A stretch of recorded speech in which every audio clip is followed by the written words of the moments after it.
Cumprimento a todos, aqui é o pastor José Carlos Carvalho, estamos juntos para mais um devocional matinal. Uma palavra diretamente do coração de Deus para o seu coração.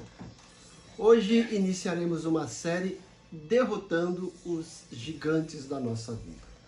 O texto de hoje encontra-se no primeiro livro de Samuel, capítulo 17. Nós leremos aqui alguns textos. Diz o seguinte, Ajuntaram-se os filisteus e as suas tropas para a guerra.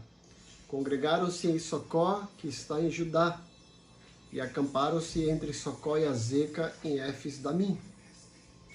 Porém, Saul e os homens de Israel se ajuntaram e acamparam no vale de Elá, e ali ordenaram a batalha contra os filisteus. Estavam nesses num monte do lado da Além, e os israelitas no outro monte do lado da Quém, e entre eles o vale. Então saiu do arraial dos filisteus um homem guerreiro cujo nome era Golias, de Gate, da altura de 6 côvados e 1 palmo. Trazia na cabeça um capacete de bronze e vestia uma couraça de escamas cujo peso era de 50.000 siclos de bronze. Trazia caneleiras de bronze nas pernas e um dardo de bronze entre os ombros.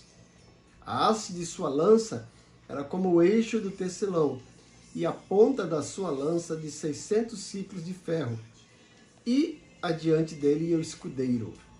Parou, clamou às tropas de Israel e disse: Para que ensaiais formando-vos em linhas de batalha? Não sou eu filisteu e vós servos de Saul? Escolhei dentre vós um homem que desça contra mim. Se ele puder pelejar comigo e me ferir, seremos vossos servos. Porém, se eu o vencer e o ferir, então sereis nossos servos e nos servireis. Disse mais o filisteu: Hoje afronto as tropas de Israel. Dá-me um homem para que ambos pelejemos.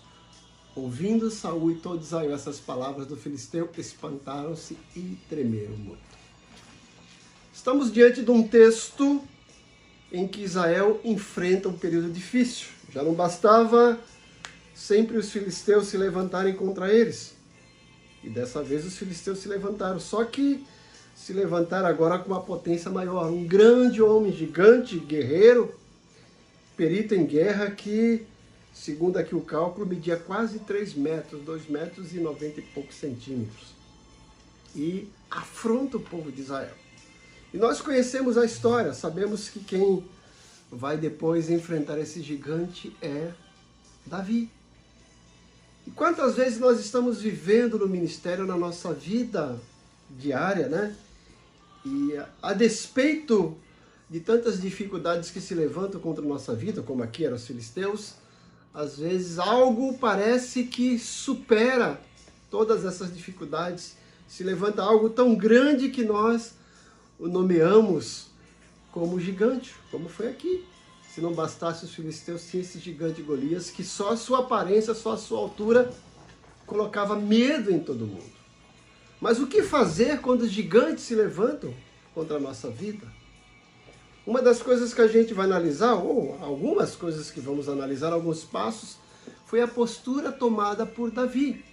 Porque ele se tornou protagonista dessa história. É ele que vai lá, encara esse gigante, derrota esse gigante e traz vitória para todo o povo de Israel. Mas quais foram os passos tomados por Davi e que servem de lições para mim, para você, para cada um de nós? Veja aqui o versículo 20.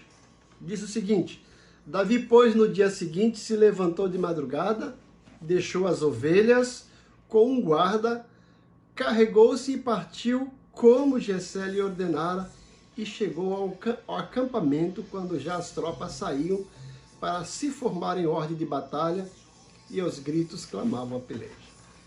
Veja, quando o pai de Davi soube dessa batalha, orientou Davi que fosse lá no acampamento para ver como é que estavam as tropas de Israel, o próprio rei e seus filhos que estavam lá. E Davi, mais do que depressa, atende o pedido do seu pai. Mas lembra, Davi era um pastor de ovelhas. Ele aprendeu a cuidar de ovelhas, ele tinha um rebanho de ovelhas que dependia dele, que ele cuidava. Mas ele obedece prontamente seu pai, mas ele não deixa as ovelhas lá na mão.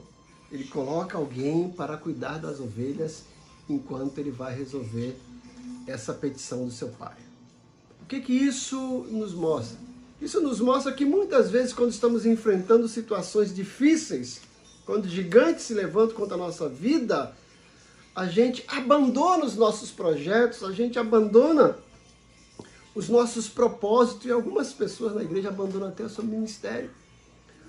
A primeira coisa que vem na nossa mente é desistir de tudo, é parar de fazer tudo e só se concentrar naquele problema gigante, só se concentrar nessa tempestade que se levantou. Davi não menosprezou essa situação, mas ao mesmo tempo ele não desistiu daquilo que até então era a tarefa dele, que era o ministério, que era ser pastor. Ele deixa as ovelhas com alguém e vai lá até a frente da batalha para se informar, para ver como é que a situação está. Então a primeira coisa, gente, é não abandonar os nossos... Então lembre-se, não abandone aquilo que você está fazendo, não desista do seu sonho, dos seus projetos, né? Continue firme nesse propósito. Foi o que Davi fez. Deixou as ovelhas com alguém, porque até então ele era pastor. Segunda coisa que Davi faz, ele vai até o local da batalha e vai obter informações, ele quer saber exatamente o que está acontecendo. Ele pede informações, ele começa a interagir e se coloca a par da real situação. Às vezes o problema realmente é grande, mas não é tão grande quanto a gente pensa. Às vezes a gente superdimensiona esse problema. Mas o importante é irmos, tomarmos real informação, analisarmos a situação e vermos até que ponto realmente é caótica, até onde a gente pode fazer alguma coisa, até onde foge da nossa dimensão. Então precisamos tomar informações concretas, precisas e frescas. Hoje trabalhamos com esses dois passos. Primeiro, não desista do que você está fazendo. Não abandone seu ministério. Não abandone seus projetos, seus propósitos e ideais. Segundo, se intere. Tome informação precisa. Esclareça exatamente a real dimensão do problema antes de fazer qualquer coisa. Amanhã continuaremos nessa questão de como vencer os gigantes da nossa vida. Que Deus abençoe vocês.